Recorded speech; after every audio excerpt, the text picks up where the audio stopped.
Hello. Happy Father's Day to you all. So I hope you're getting some treats today. And hello. And then so I'm looking forward for this discussion. So let me know, check in when you come in so that I know somebody's out there. I see one person coming in. So Father's Day, right? Thanks for all the fathers. Obviously, it wouldn't happen without the mothers too. So uh, thanks to the mothers for playing their part. And so it's a good day. I hope you are doing well wherever you are. So and today's discussion, I wanted to open it up for questions that people have about. I did a video a couple of days ago about basically like a budget and expense how to live in Ghana. Hopefully, so there will be some questions on that, as well, so that we just take it from there. Because I know a lot of people have questions just to figure it out. Is that really what it takes to live in Ghana? So I know people are trickling in. That's awesome. And then so one of the things I like to say is like what you say matters, what you do matters, what you think matters, who you surround yourself with matters. So hopefully in your circles you have people that are doers, people that will rise above any challenges, doesn't make excuses. It is not our fault. We were born poor, but if we live our whole life 80, 90 years old in poverty and pass down on to the next generation nothing, I think that is unjustifiable. So that is where I fit. I'm all about overcoming wherever that you need to overcome to accomplish your dreams, and then we can take it from there. And so looking forward for this discussion, and then we can start. So I will just roll with what comes and then share my thoughts as the question comes in. So one of the things I'm trying to do, like I said, mind over emotions, right? So the fact is important. And so it is in today's age, the burden is upon you to get all the information you need to gather before you make this big decision of moving to Africa. I think it's a very, very important decision. And so my goal is to just give you another perspective and then some facts to it, and then so it can help you narrow what you want to do. But above all, there's no substitution for your presence on the ground, stuff like that. So that is the most important thing. I wouldn't even make any decision whether to go or not to go until you have gone to the ground, not for a party, but you're going there for assessment, right? Assessment to decide, if you can stay here or not, and then ask people that have done it too, and then get their perspective and stuff like that. Like for us, we call ourselves the diasporians or the diasporas, especially people that grew up in Africa to maybe in adulthood and they left, and they lived here for a decade or more. I think we have a unique perspective because we can see from both sides. And when we go back, we understand because we are part of the fabric of that culture, even though our mentality has been altered for some of us.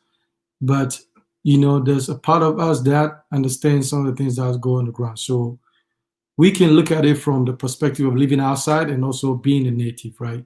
And that is, I think, is a unique perspective because when I first came here,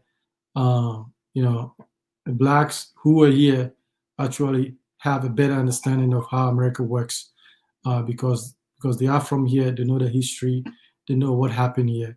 And so I could live here 20 years, 30 years, and it's not comparison to how they feel and what they know. So that is what it is. So who you listen to matters and that kind of stuff. And so I put, so let me go through here and then see the questions, so it's about saying that 500 can leave, you can leave on $500 a month in Gambia. So I don't know if that's possible in Gambia to be able to do that. The question becomes, what are you trying to do? What lifestyle you want to live? What are you trying to accomplish, right? That's going to play a part in what, just because somebody can live on that. I can't leave that week in Ghana. So it depends. It depends what you're trying to do. So you have to factor all that in. Not everybody's cut out to go and do this minimalistic lifestyle. Not everybody's cut out for that. So you have to be realistic about these numbers because, and maybe the deal is that maybe some of us, Africa may not be suitable in the sense of that there are certain things that we want or the certain things that we want to be able to do, and then that is not financially, that is not a possibility. So maybe we might have to do the visit, or maybe regroup, save more, and do that kind of stuff. So nothing is free, and if it sounds too good to be true, it's probably something else going on. Okay. So let me see. Healthcare, right? So I put. So when you see, I hope you guys watched my other video because that'll put a lot of things in context. And I think I said, I don't have a spreadsheet here, but I said, maybe budget about $500 a month for healthcare. And that doesn't mean that that's how much you're going to be spending. It's more of like if something happens, right? And you need, because certain things I don't negotiate. When I'm sick, I don't want to go to any hospital. I want to go to the best hospital that will increase my survival rate.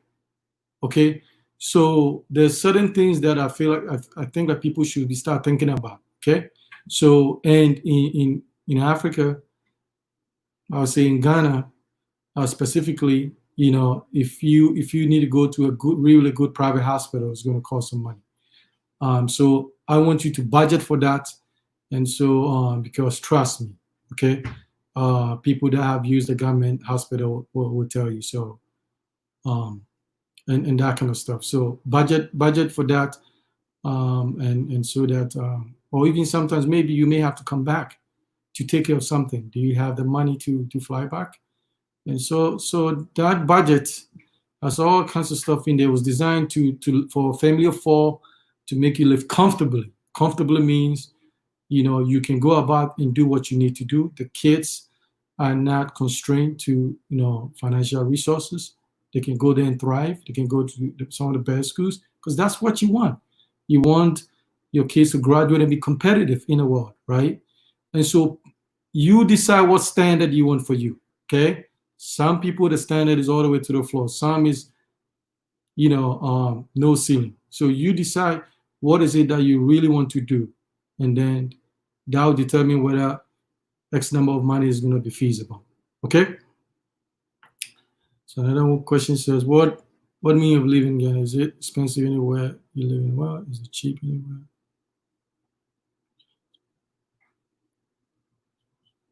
Is it expensive anywhere?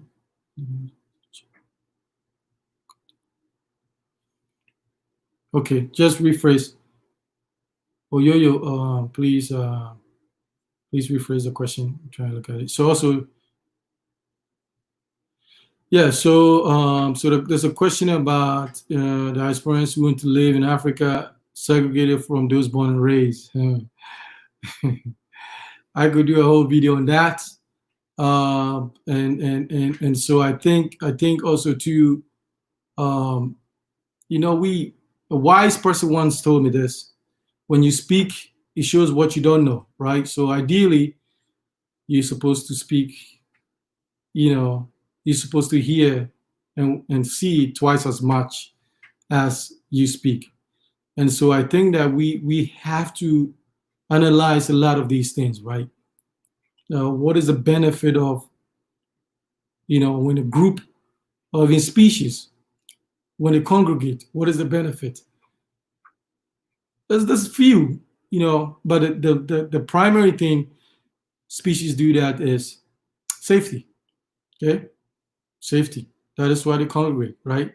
That's safety. Or they isolate themselves, segregate themselves to a specific space. Safety. Question is, if these countries are not safe, then I don't think it doesn't make sense for people to want to invest and go there. So I think there's more better pros than there's more pros than just living within the community.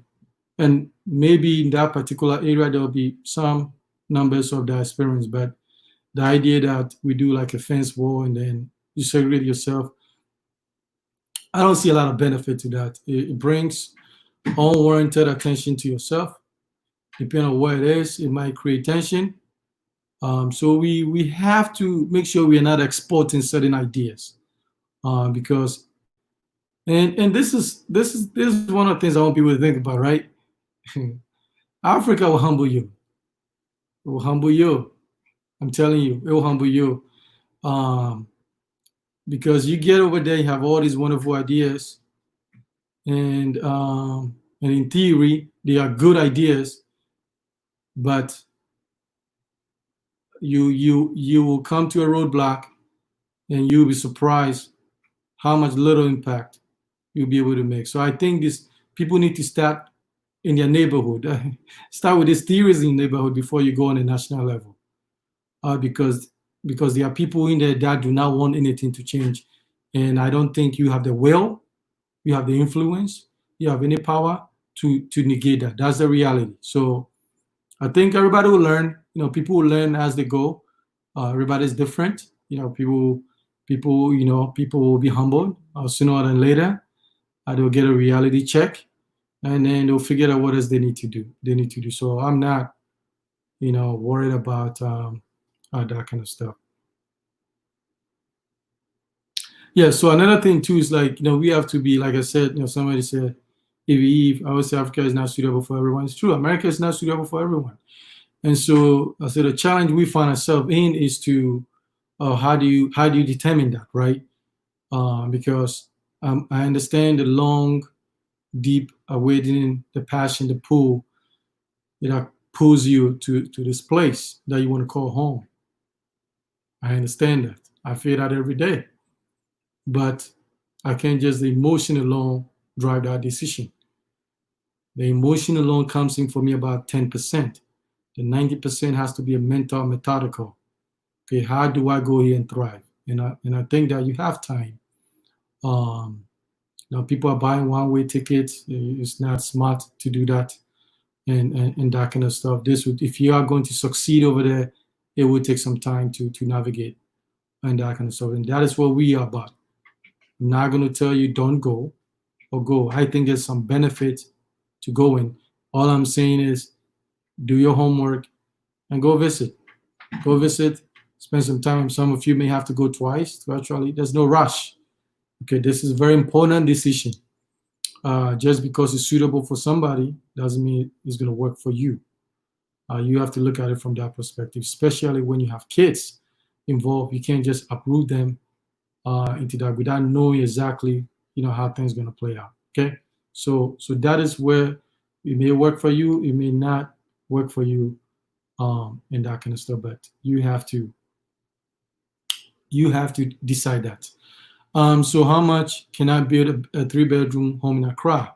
Depending on Accra, depending on which part of Accra, a 3-bedroom. I've had these questions before. It depends what you want, the size of the rooms, amenities and all that stuff. Some place 80,000, some place 100,000 or more. It depends. It depends on that factors. But the only way we can guarantee the true cost is if we have a blueprint, right? Then we can say, okay, relatively speaking, this is how much it's going to cost. Because when it comes to finishing, the clients get to dictate, the quality and how much they want to spend on certain things, right? Like for example, there's a difference between if you want a water heater system and you don't want to have a water heater system. So those are all personal preferences. But so do your homework and then visit, and then if that's what you want to do, get a blueprint. Start find a reliable builder. Okay, I believe we fit in that category, who understands the situation, what you're trying to accomplish, and then help execute, and also somebody who's more efficient. Okay, so let me see. Trying to make sure I don't miss. My goal today is not to miss any comment or any question. Okay, and also too, we gotta be, you gotta take everything with a grain of salt, and you also have to, process some of these things. Right? Is I don't discuss certain things in Africa, like, there's other businesses that I'm involved in, other business that I'm looking at and stuff like that. But not everything is public consumption and stuff like that. And also, one of the things too is that if I can't tell you move right now and stuff like that when I'm here, right? I've given myself some time because of there's a lifestyle that I want to be able to have, and that is going to require a lot of money. And so I've given given myself some time to get to that point, and then I make my move. And so that is the thing that I think it should be important, that who you listen to, who have your ears, especially who have your emotions, all matters. All these things matters. And so at the end of the day, I can't decide what is best for you. I can only decide what is best for me. I can give you some guidance about certain things that will come up, certain things you need to prepare for. Because when I go to Ghana, I'm comfortable, and whatever the situation is, I can be able to financially deal with it. And I think that is what I would want for you, but you have to choose what you will want for yourself. And so I'm very careful about, move right now. Then what, right? And so we have to be careful. You have to be careful. People who do, if somebody create a channel, they can say whatever they want to say. But you, as a listener, have to really break the things down. Okay, if I move right now, am I even financially ready?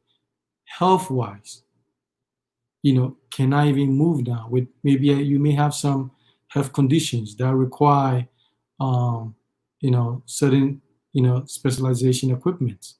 Okay, can I? So these things, these things matters, and so we have to look a little bit deeper about these things, and don't get caught up. Don't be caught up in somebody's dream. I hope you have your own dream. Yes, you can take pieces from where you need, but don't get caught up in somebody's dream, because maybe that dream works for them and it doesn't work for you, right? So that's what I'm going to say with that. Okay, so that's the thing. So building, right? So towns, think, some areas, here's the thing. Some areas, like, Yarifa is good, Dodowa is good, OEB. You also have to figure out there's some land issues. Even in Niningo, Kaswa, because Pram is also, the prices are going crazy and stuff like that. So you have to figure it out, narrow down to about 3 or 4 places, and you see yourself, how far do you want to come into the city, right? And also, it's different for everybody. Maybe you want to be in a city where the activity is, that means you're going to pay more. You're going to be paying 10, 15, 20, 25, 50,000, $100,000 for one plot. And so And sometimes it's worth it, sometimes it's not worth it. Depends what you want to do. Some of these gated communities, granted you pay, a lot of money for the plots, maybe it will be ideal because everybody lives there. There's a little bit of safety and that kind of stuff. Then sometimes you just want to do your own thing. Everybody vibration is different. For me, what I think is like you should be allowed to live anywhere you want, but you have to go there to get a feel of these things. And we need to stop trying to get the cheapest land. Okay, we need to stop doing that because,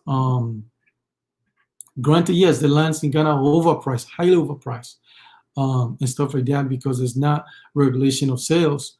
But I also think that too, if it's between a couple of $1,000s, just buy something that is registered, something that's a little bit closer. You don't want to go build this land and you in the middle of nowhere and there's nothing going on. You have to do the road, you have to bring electricity, you have to bring water.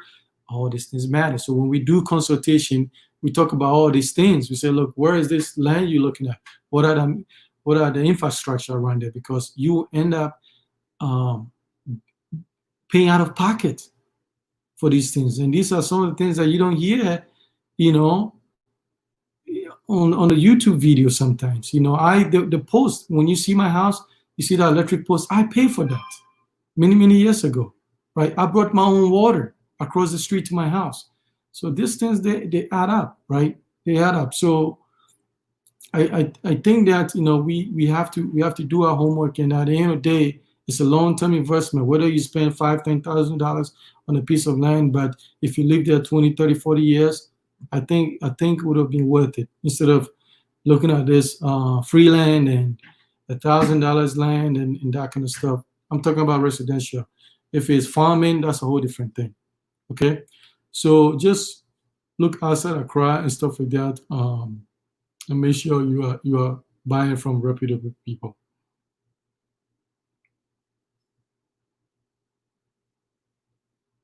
Okay, so and one of the things that people don't even know is that there are a lot of people that have gone, right. They have gone, they miscalculated and they estimated. Because sometimes I see stuff on YouTube how much you can live, and I'm like, wow. And I call some of my friends, I'm like, when you go, can you live on this thing? They said, no way, I can't even do this in a week, even if I try.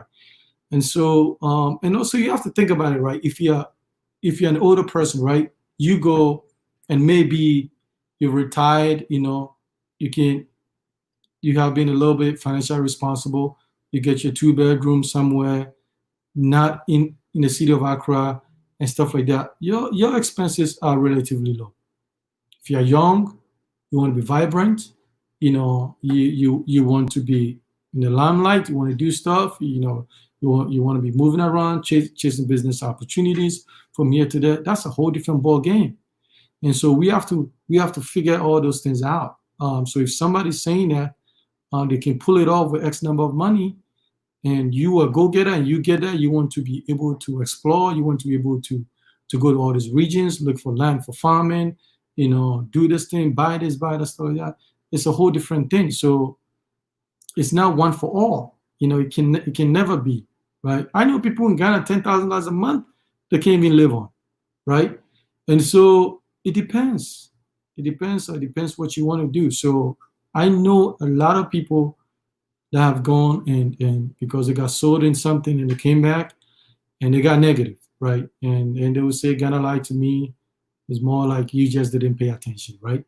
To the details. So we need to like avoid that. And also another thing too is when you are responsible for paying for all the responsible for all the financial responsibility, like you pay for everything that goes on in the house, all the utilities, take care of everybody, any emergencies that happens with people, you take all everybody, the numbers will make sense. But if maybe you are living with a family, you got a bedroom and people chip in and all kinds of stuff, it's a different thing. So when people give you these numbers, sometimes it's not we don't get to know exactly where is it coming from. And the number I gave you was like if you have to pay for everything, which Ghana you do pay for everything. Okay, then can you do it with half? Yeah, yeah, you could. It depends what you want to do, right? Depends what you want to do. But Accra is like is there's certain things in Accra that are more expensive than New York City. Accra is catching up there, um, and stuff. So we have to, and because once you build, you can't just now these African house you can't move it to the other this thing. You build and it's there, and maybe you will be able to sell it and get how much you put into it or more. You know, is it may be option or not. So you have to you have to really think about this through and stuff like that. So that is what the video was about. That trust me, it's like the numbers people are doing it, people are putting out there. I don't know, man. I just don't know because my gas alone, my gas alone is taking that, and I don't really even move around a lot in Ghana, except in the certain times when I need to because I don't like the traffic and stuff like that. But when I move, it's just I want the AC, right? Some place in the traffic, man. You don't want to not having AC, and the fumes and all that kind of stuff. It's not healthy for you. So somebody's life is not your life. So you got to decide what you want to, and chances are it's going to be comparable. The life you're trying to have in Ghana, um, you need about equivalent amount of money to also maintain that lifestyle. Now, when you go outside Accra, you go to different regions, it's a little bit cheaper. I'll tell you that. So that will factor all that into what you want to do, where you want to live. Cape Coast is cheaper. Eastern region is cheaper. Northern part is cheaper. But the question is like you have to decide. Some place I won't even live there for free. Okay, and so you get to decide and stuff like that. So cheaper in what respect? So land, farming, depending on where you go. I've seen some place you can get an acre, for a couple $100, depending on how far you want to go and how much you are willing to negotiate and stuff like that. So even when you do farming, you have to test the soil. You have to make sure that produce you want to plant over there actually is going to grow in that region. Because some plants are region specific and stuff. So there's a lot of work you have to do. So right in Accra, you'll be lucky if you're finding anything for less than $10,000, for one plot. It's like that is registered, so that is like more like closer in Accra. But if you go outskirts, maybe you'll be able to do that. So, and I know it's overinflated. I know, but it is what it is. There's nothing you can do about it. So it's just you have to decide whether it's worth it.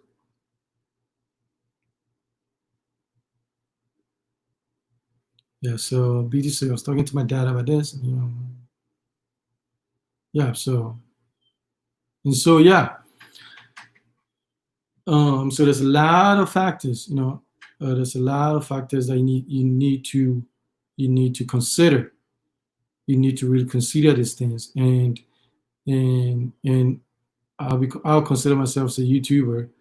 Um, I don't, I can never give you the full picture. Nobody could ever do that. I don't care who they are. You have to go to the ground because you know what happens. Here's the thing in Ghana, right? You may go to the ground and all of a sudden you see some opportunity that never even crossed your mind. So when people say what kind of investment opportunities I need to in Ghana, and we put a list over there, it's just our opinion. There might be some fact, but it's like there's so many opportunities. And you might go in there and find out like, hey man, I can do that. I can do this. And then you start doing a research on that. So you just have to go, you just have to go. And then what place will you not live for free? Hey, it's a trick question. No, I'm saying like, okay, like for example, um, like some many years ago, I was thinking about a breed. Okay, I like a breed.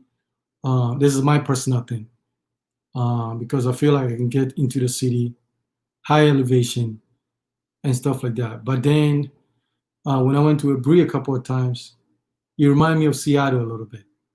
You know, drizzle, it's cloudy. You know, kind of like Seattle. If you've been to Seattle before, it's kind of like that. But then when I went to Kwewu, you know, Kwewu has a higher elevation than a breed, but it was sunny. You know, no mosquito. So it's like if I'm choosing, that's my personality. If I'm choosing between the two, granted, Kwewu's like a couple hours, 3 hours away, um, from where from Kasoa, three between 3 and 3.5 half hours. If I have to choose and the elevation is important to me, I'll probably go Kwewu. So the thing is like, but until had I not spent more time in the Berea, I wouldn't have known that I can't see myself living here because if I'm in elevation, I want to see the open sky. I want to see the sun. I want to feel that. But if it's drizzly all the time, it's cloudy, it was a little bit depressing. That is my, but that may work for you. Okay, that may work for you. So I'm not gonna say don't go live there or anything like that. That will work for you and stuff like that. So these are some of the things that and kind of stuff.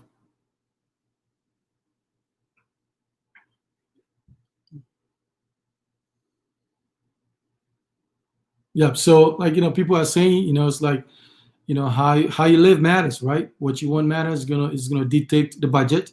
But one thing that also, even if you want to live below moderate or average, or the way most of the locals people do it, one of the things that I always say is that you have to have that contingency, that emergency fund, and that kind of stuff, because when something happens, you on your own, you on your own, financially, and that money can go like that, depending on, especially like if you have some kind of like severe medical situation, that money, that $5,000, $10,000 can go, depending on what it is.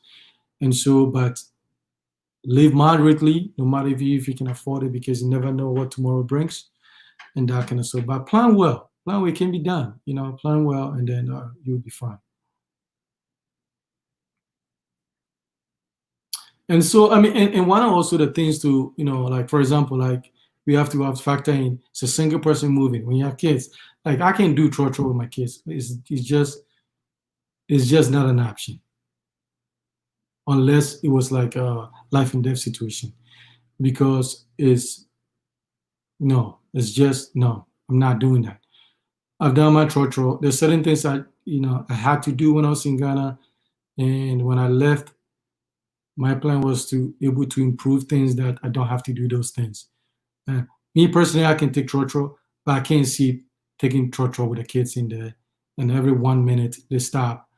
I mean, it's just no, it's not an option. Uh, we can do Uber, we can do taxi, but even with a taxi, when I take the taxi, I'm always wanting them how they drive it, right?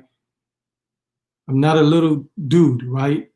And so when they are driving those mini cars, something happens, a lot of meat might come off, And so when I left 2 years ago, when I came back, I said, you know what? I'm to have an SUV. Why? Safety. Okay.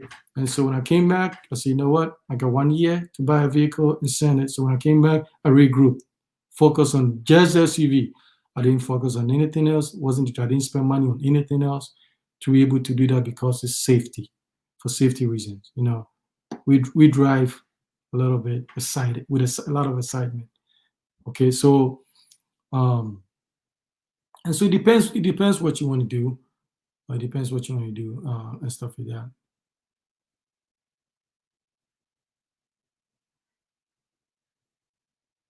And so like some said, there's a freelance. So the thing, so this freelance thing, right?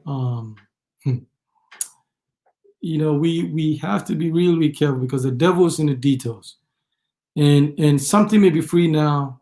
I've seen this before. Okay, the chief and his brother were in contention, right? The other chiefs gave free land. and then they died. And his brother took over. And the brother decided they want to resell each land. Then you become a victim of these things, right?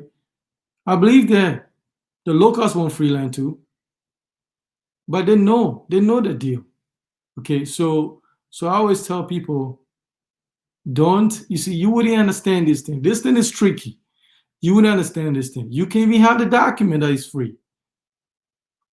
But trust me, I wouldn't take any free land from it, not even a relative.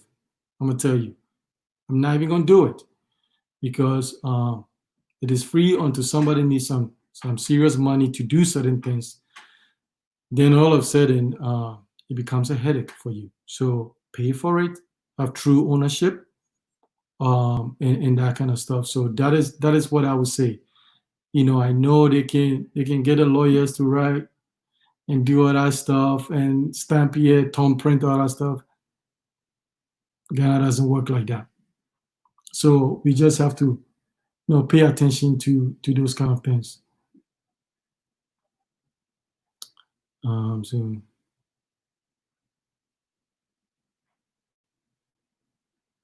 yeah, so that's one of the things. Some of the things that anytime I go, I spend a little bit more money, and I tap into, like, usually when I go, I have my budget and have my little bit of emergency for like spending. And I think most of the time I go in there about 50% of the message, because things come up, because it's like here, you see, here you can, things are fixed.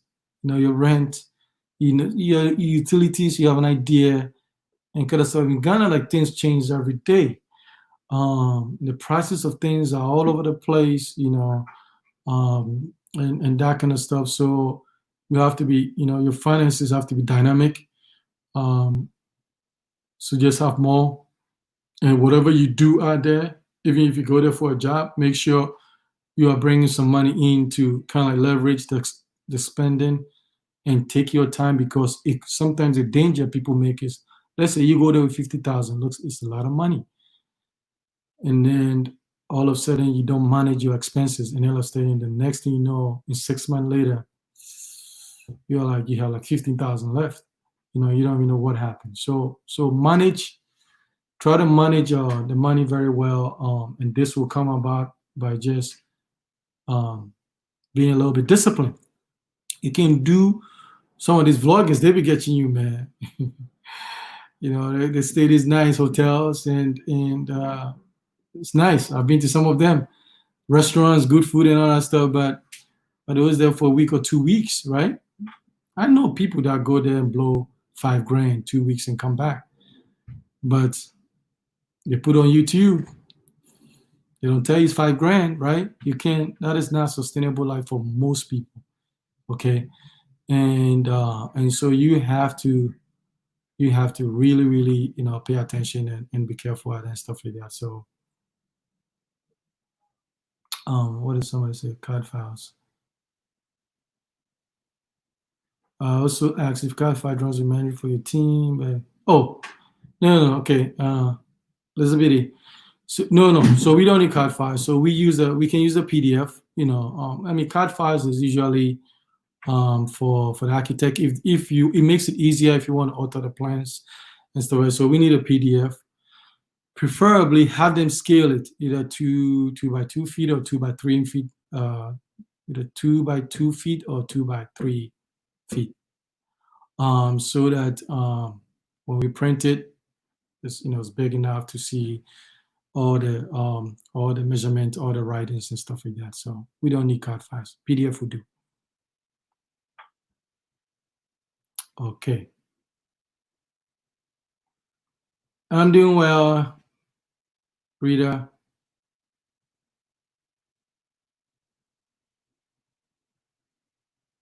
That's a good question. Like, who do you call in Ghana if you're having your car moving around, it breaks down? There's no AAA. Well, not yet. Maybe we need to put something like that together. But the issue being, the challenge is that, right, and I think this too.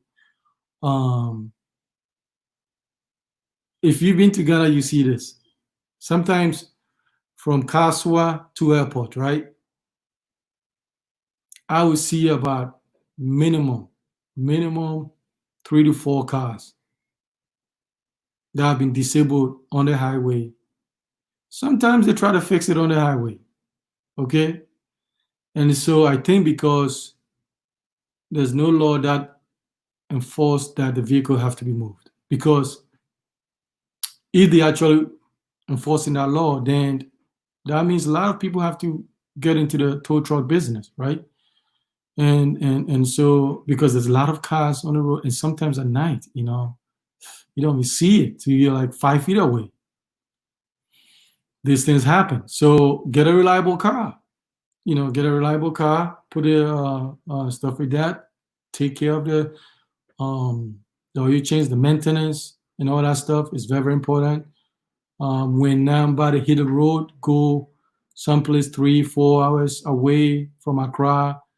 I get up, I make sure my oil's in the car, everything is good, and then load up and drive.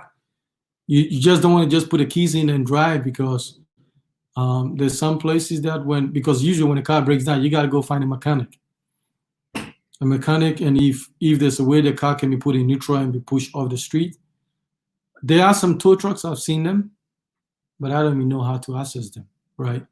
And stuff like because they're not readily available. So then they have to put it on the side of the road and try to fix it. And that is not always safe. So get a reliable car. So that means you might have to save a couple of $1,000s to get a car that is like is gonna last longer and stuff like that.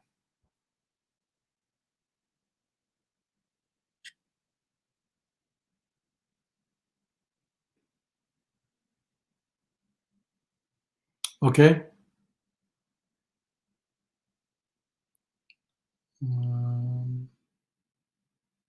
Okay, so I see there's a couple of conversation going in there. That's perfect. But so anyways, like it's just taking care of the details, right? Ideally, I would say ship a car. Depending on if it's SUV, considered luxury, you're gonna pay. Depending on the engine capacity, you're gonna be paying $78,000, $9,000 on duties or more to retrieve. But at the end of the day, whatever is a sedan or something like that, get a car that is sound. It's not going to give you problems because you don't want to go there and all of a sudden 1 year there's a problem with the car and now you're putting all this money into it. So, and what I did was when I bought my car, granted it was in a very good condition, I took it to a mechanic that I trusted and I did all the work that I need to do for another like 40,000 miles, right? So I changed my differential fluids, my transmission. I changed some suspensions, new brakes, new tires. I put about probably another $2,000 to the car, and then I shipped it. So I know that I don't have to deal with issues. And then I brought some oil, oil for the car, to change, and it makes a difference, right? When I use the Ghana oil for oil change, I spend more on my gas intake, but then when I use the one that I ship from here, big difference, big difference in that. And I've noticed on that. So we're already shipping the car just through a bunch of oil filters, oil in there, some coolant, and that kind of stuff. Just throw it in there. It's cheaper here than when you buy it over there. Because an oil change in Ghana cost me for my car is about 400 CDs, right? I can get oil change here for less than that, So these, because when I do the oil change, I want a good oil to put in there and stuff like because you want the car to be reliable. So you are paying for all this kind of stuff.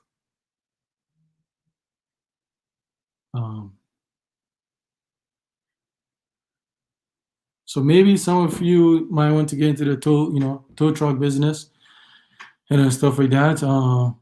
And then maybe petition the government to make sure that if a car is disabled, within an hour it has to be off the road and that kind of stuff. So, but there's a lot of opportunities. There's a lot of opportunities, but you have to You have to go there and do all kinds of stuff, and figure it out.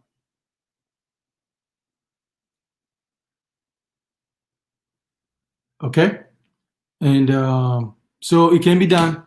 It can be done. Plan well. And also and so one of the things too is like, I'm all about overcoming, um, and so it can be done in the sense that it depends what you're willing to do. So that is up to you. You may not control how much you get paid to some extent, but you get to control how much goes out, what you buy, what you spend, and stuff like that. So that is all up on you. I've seen it.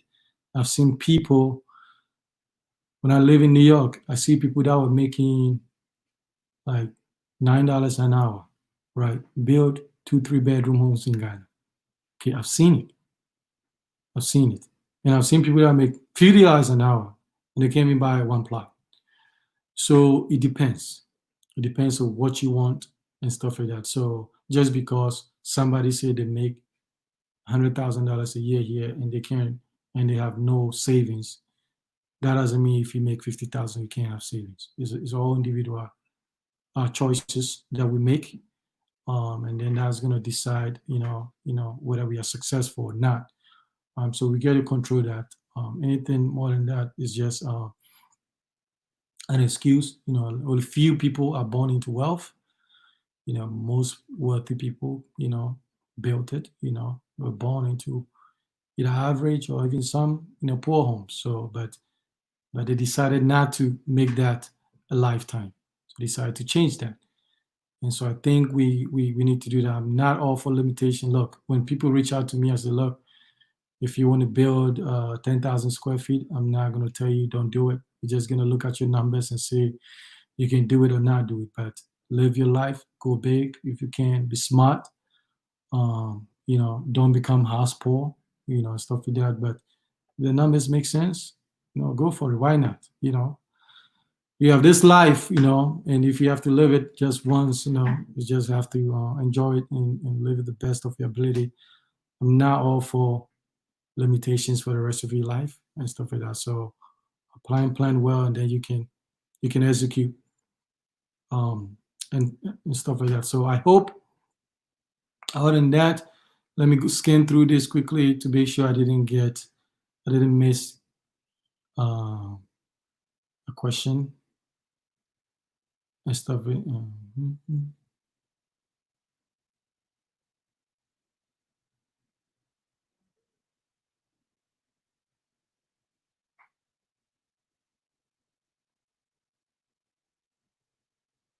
And also too, one of the things we do, and we don't even talk about this publicly, is like, when you do consultation, we look at the finances and then give you some options, and stuff like that, because we give you ways to look at it, how to save more, what to do and stuff like that, because everything I'm telling you I did and I'm doing, and I can tell you, it's like the results are incredible, and because we want to get to the point that our kids, can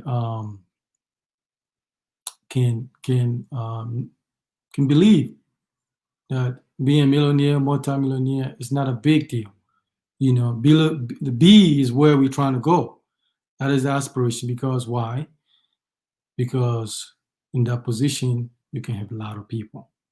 You can change a lot of lives, and stuff like that. So the responsibility is great, and so we have to make moves that has the potential to generate that, and stuff like that, because like so many people's life depends on it and stuff like that. So that's where we at. And if all we're thinking about the minimum stuff, how are you gonna make an impact?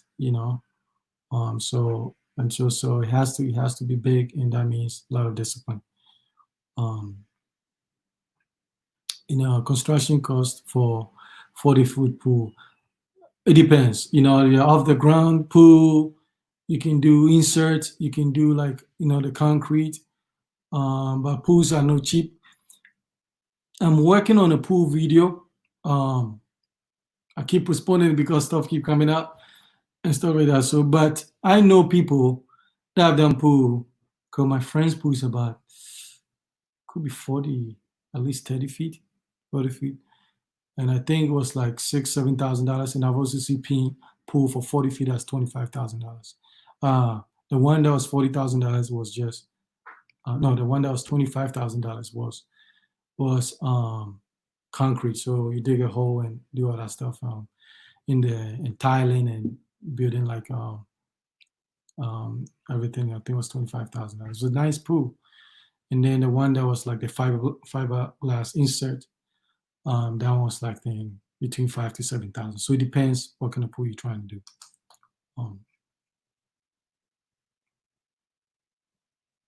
Okay, so other than that, if you don't have any questions, okay, we're gonna wrap it up. Happy Father's Day to all the fathers out there.